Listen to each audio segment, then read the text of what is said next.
Discussing the turkeys of the year. One turkey remains constant. The conflict in the Middle East. Now, I know you're all confused about what's happening there. So tonight, as a public service, I'd like to explain it to you. We are looking at a tinderbox. We are looking at the most troublesome spot in the world. And what the problem is, basically, it's tribal and feudal hostility.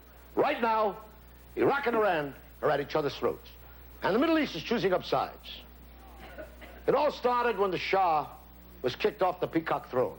I know you've all read that the Shah's son in exile, the young Pahlavi, declared himself the new Shah of Iran, to great acclaim. His mother applauded. When the Shah fled, he was replaced by Bakhtiar, who was immediately replaced by Bani Sadr. Now, Iran is being ruled by the Ayatollah Khomeini, who during the Shah's reign lived in Paris.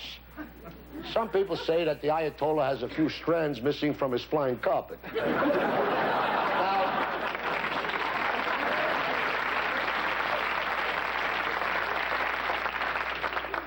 how sane can you be when you leave Paris to live here?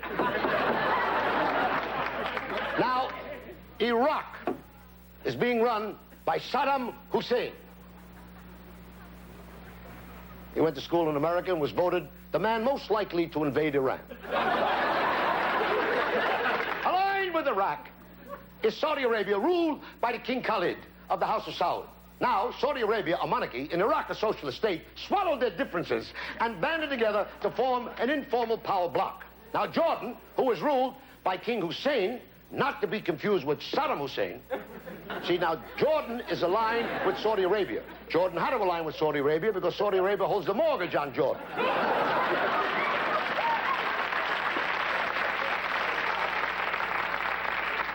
Syria is ruled by Hafez al-Assad, not to be confused with Bakhtiar or the Bani Sadr.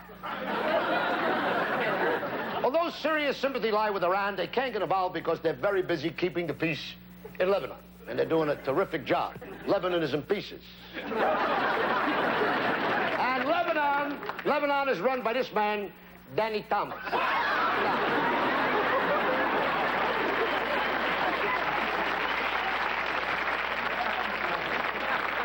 Not to be confused with the King Khalid, although they share the same nose.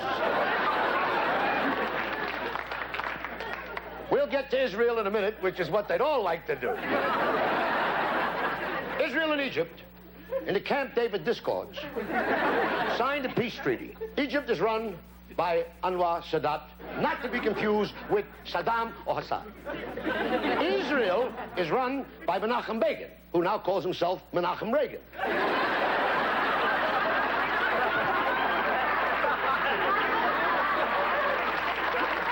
Menachem Begin promises he's not going to build any more settlements on the West Bank, only condominiums. Now, let's get back to the war. It all started when Iran accused Iraq of fomenting unrest among the predominantly Arab population of Iran's oil-rich Khuzestan province. Iran then called upon Iraq Shiite Muslims to overthrow the Saddam government, which is dominated by Sunni Muslims. Are you writing all this down? For those of you who tuned in late, you got Iraq being supported by Jordan, Saudi Arabia. Now you have Bahrain, Qatar, and Abu Dhabi. Not to be confused with Addis Ababa, Abu Ibn, or the ever-popular Abu Dhabi honeymoon.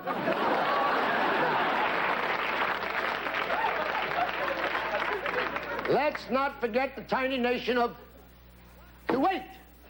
Kuwait? Kuwait. Kuwait.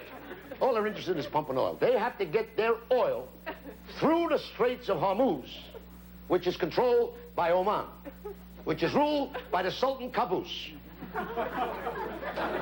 What the hell is he dressed up for? Oman's got 11 people and a goat.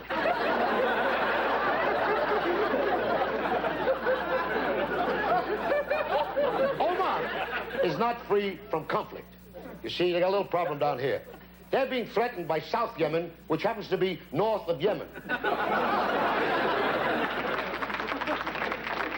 Yemen is very famous as the fashion center of the Middle East. They make all the designer clothes for Yasser Arafat. Not to be confused with Ringo Starr.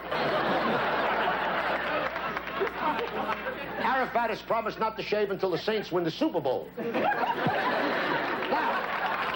on the side of Iraq is another great Arab nation, Russia, who's been arming Iraq for 20 years. Now, it stands to reason Syria, which hates Iraq's guts, also made an arms pact with Russia.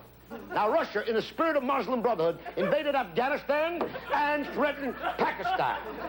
Now, the Pentagon, moving swiftly, counteracted this massive deployment of Russian troops by sending 4 airplanes to Saudi Arabia with hearing devices.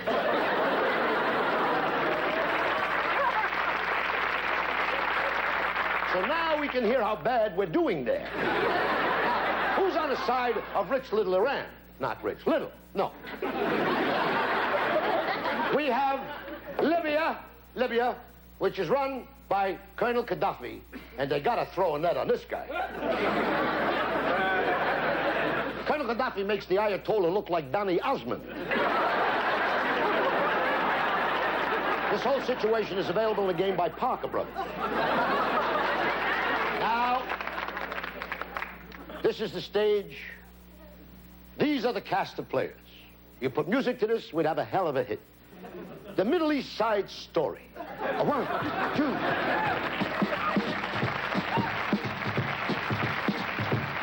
We got Saudi Arabia, Iraq, and Iran. Libya, Algeria, Qatar, and Oman. South Yemen, which is north. Yemen, which is south. We don't leave Syria or Lebanon out. Morocco, Jordan, Egypt, too, and the little Dubai and the Abu Dhabi.